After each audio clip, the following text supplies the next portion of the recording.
Hi guys, আসসালামু আলাইকুম। It's me Sumi. আশা করি আপনারা সকলেই ভালো আছেন। তো আজকে আমি নতুন আরেকটি ব্লগ শুরু করেছি। তো ইগনোর আমার ঘরের জানালা। আসলে আমরা ভাই অনেক গরিব মানুষ। তো অর্ধেক আছে ওয়াল দেওয়া আছে, আর অর্ধেক এখনো ওয়াল আমরা দিতে পারিনি। তো আজকের ব্লগটি হচ্ছে রোজার একটি ব্লগ ছিল। তো সময়ের কারণে আমি এটি আপলোড করতে পারিনি, তার জন্য চিন্তা করলাম যে আজকে আপলোড করে দিই। তো চলুন আজকে বাসায় আমি কি করলাম সেটাই আপনাদের সঙ্গে শেয়ার করা যাক।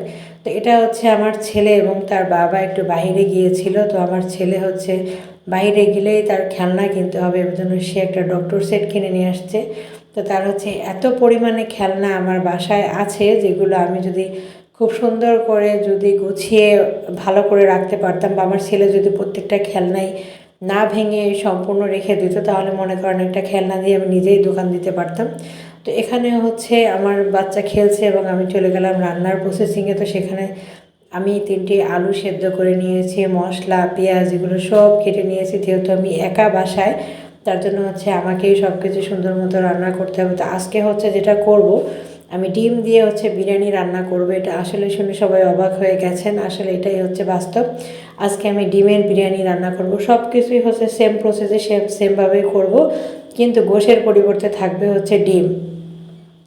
এই খাবারটি কিন্তু সত্যি অনেক মজা। আপনারা যারা এখনও ট্রাই করেননি অবশ্যই ট্রাই করে দেখবেন। ডিমের বিরিয়ানি কিন্তু সেই রকম মজা লাগে এবং সেই রকম লেভেলের মজা। তো যাই হোক, আমি সব কিছু একইভাবে হচ্ছে রান্না করছিলাম, আর হচ্ছে চিন্তা করতেছিলাম এটাই যে জীবনে টাকার হচ্ছে খুব পরিমাণে দরকার, খুব খুব খুব পরিমাণে হচ্ছে টাকার দরকার। শুধু যে আপনি ভালো থাকবেন সচ্ছল থাকবেন তার জন্য না, আপনার আত্মীয় স্বজনের সাথে সম্পর্ক ঠিক রাখার জন্য আপনার টাকার দরকার।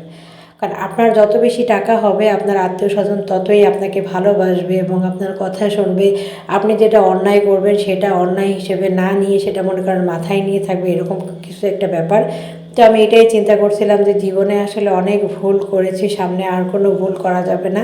এখন সব ভুল শুধরিয়ে চিন্তা করতে হবে কিভাবে ভালো থাকা যায়। আসলে আশেপাশে মানুষের চিন্তা অনেক করেছি, অনেক চিন্তা ভাবনা করে দেখলাম যে না, আসলে মানুষকে নিয়ে আর কোনো চিন্তা করব না।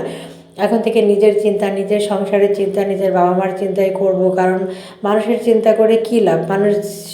এরা তো মানুষই, তাই না? এরা অনেক কিছু করবে, এদের মাথায় অনেক চিন্তা ভাবনা থাকবে। তো সব কিছু ইগনোর করতে হবে। আপনি জীবনে যদি সুখে থাকতে চান, তাহলে সব থেকে বেশি যেটা করতে হবে, আপনাকে মানুষ ইগনোর করতে হবে। আপনি মানুষকে যত বেশি ইগনোর করবেন ততই ভালো থাকতে পারবেন, এটা হচ্ছে মূল কথা। আপনি যদি মানুষকে বেশি প্রায়োরিটি দেন, দেখবেন যে আপনার জীবন পুরো তছনছ হয়ে গেছে, মানে কি একদম তছনছই হয়ে গেছে। তো দেখতে পাচ্ছেন এটা হচ্ছে আমার বিরিয়ানির ফাইনাল লুক, এবং দেখতে যেমনটা ইয়ামি লাগতেছে, খেতেও কিন্তু অনেক সুন্দর হয়েছে। তো দেখতে পাচ্ছেন এখানে চুলার অবস্থা অনেকটা কেরোসিন হয়ে গেছে, আশেপাশে ছিটে গেছে। আসলে এটি রোজার ব্লগ ছিল, মানে আমি রোজার মধ্যে ইফতারের জন্য এই খাবারটি রান্না করেছিলাম, যে ইফতার হিসেবে অল্প অল্প করে খাবে সেভাবেই আসলে এটি রান্না করা।